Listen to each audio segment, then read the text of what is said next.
నమస్తే అందరికి. మీరు ఉమెన్ అయితే గనక వెంటనే ఎక్సర్సైజ్ చేయడం అనేది ఒక రెగ్యులర్ హ్యాబిట్ కింద మార్చుకోండి. ఉమెన్స్ కి జనరల్లీ ఫ్యాట్ డిపాజిట్స్ అనేది ఎక్కువగా జరిగిపోతూ ఉంటుంది. సెల్యులైజ్ ఫ్యాట్ అనేది ఎక్కువగా డిపాజిట్ అవుతూ ఉంటుంది. మజిల్ గ్రోత్ అనేది చాలా వరకు తగ్గిపోతూ ఉంటుంది. 40s వచ్చేటప్పటికి వాళ్ళు మినోపాజ్ స్టేజ్ వచ్చేటప్పటికి హార్మోనల్ ఇన్బ్యాలెన్స్ అనేది పెరిగిపోతూ ఉంటుంది. మూడ్ డిస్టర్బ్ అయిపోతూ ఉంటుంది.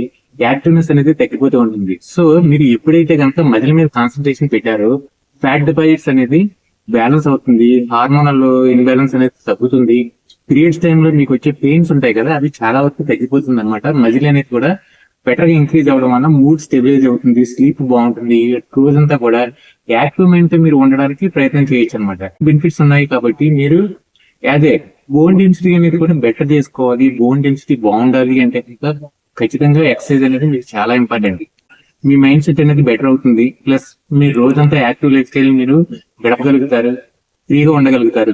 సో ఇలాంటి మంచి మంచి విషయాలు తెలుసుకోవడానికి మీరు నాకు డిఎం చేయండి. నేను మీకు బెటర్ వేలో ఇంకా మీకు గైడెన్స్ ఇవ్వగలుగుతాను. వెయిట్ లాస్ అని మెసేజ్ చేయండి. Thank you.